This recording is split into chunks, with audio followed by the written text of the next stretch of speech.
Hi guys! Andito kami sa rainforest. Mag-walking kami. Off ko kasi ngayon guys. Yan. Pawis ako agad. May dala akong turon.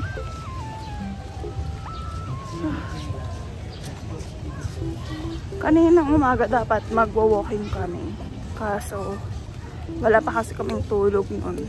Wawa naman yung batang yun. Hindi pa siya pinapawisan. Mas pawis pa ako sa kanya. Hadi, where do you want to go next? I'm sorry, we're too late.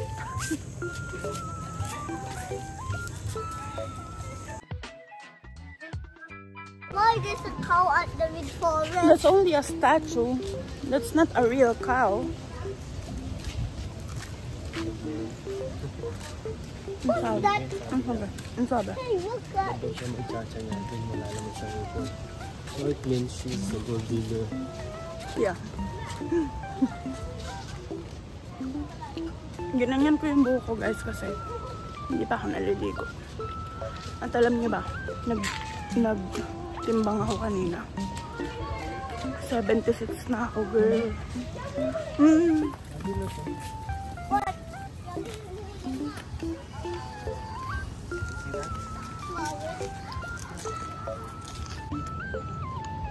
Ilang beses ko binalak mag-diet.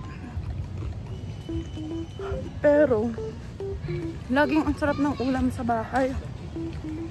Tapos, edi itlog babaunin ko sa work.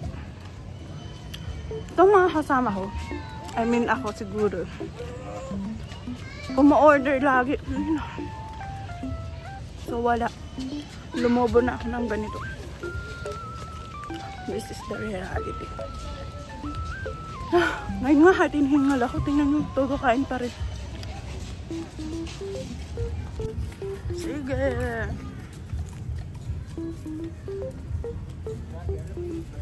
Sana yun? Wala nang tao guys. Kaya, labas na rin kami. Saan na tayo? Hindi pa naman tayo pinagkita. Parang nalitin ako pa. Gumala. Life update. Ano bang bago sa akin? Yun, may work na ako. Alam niyo naman na siguro kasi nabanggit ko na ata sa mga last vlogs ko. Yeah. Why over there? Not there. Here. Tapos,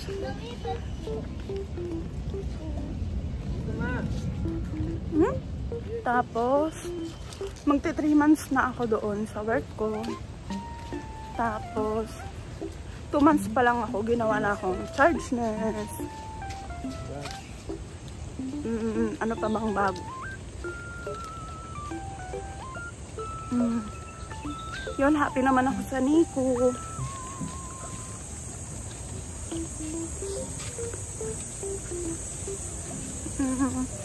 Gusto ko na yung work doon.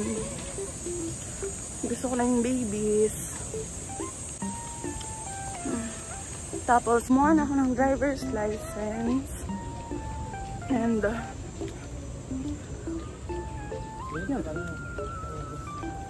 yun lang naman yung mga bago. Tapos, nag-outing din pala kami. Ang magkaka-work. Pero, day outing lang. Like yung 8 to 5. Hindi yung overnight. Yun, marami rin bago sa buhay. Pero syempre, hindi ko na yun isa-isa sa inyo. Kaya yung ano na lang, yung naaalala ko na lang. Tapos, ano pa ba? Yun, sobrang init niya dito sa Pinas. But, buti na lang talaga may aircon kami. So, nararamdaman ko lang yung init. Gaya ganito. Naglalakad. Or nasa labas.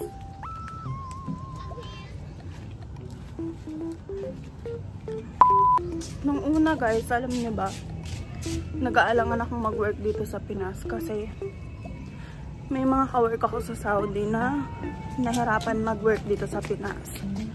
Yung literal pagod daw talaga. Tapos, hindi syempre malaki yung sahod. Pagod pero hindi malaki yung sahod. Ako ngayon, yes, sobrang baba ng sahod kumpara mo sa mga sinasahod ng nurses abroad. Tapos, yun, pero yung self-fulfillment kasi, dito ko siya nakukuha. Like, ramdam kong nurse ako talaga, ganyan. I think dito ako sa Pinas, mas na-appreciate. Like, tingnan nyo, 2 months pa lang, ginawa na akong charge nurse. Nakikita na ba yung effort ko as a nurse compared doon sa Saudi? Malay ako, guys. Yun. Kaya kahit actually hindi ako ganun kaano sa sahod. Pero kundi sa yun nga sa para lang hindi ako mabahante. As of now, wala pa akong balak mag-apply ulit sa ibang bansa. Kasi nga ina-enjoy ko pa yung meron ako dito sa Pinas. Yun lang. And yung kids, syempre. Papunta doon.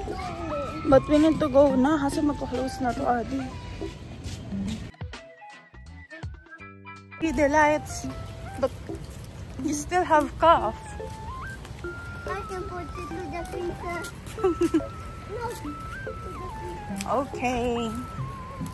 Mister, secret mo na yung update sa kanya. Secret muna. Pero as of now, naalagaan niya ako. Di ba pa? Yes. Of course. Palabas na kami, guys. Kasi magpa-close na to. Medyo late na kami umalis ng bahay. Mag-isip ka na. Kuya, Mag-isip ka. bukas ng umaga. Bukas umaga. Okay. We're eating ice cream, guys. Adi! Naupo muna kami dito, guys, sa labas.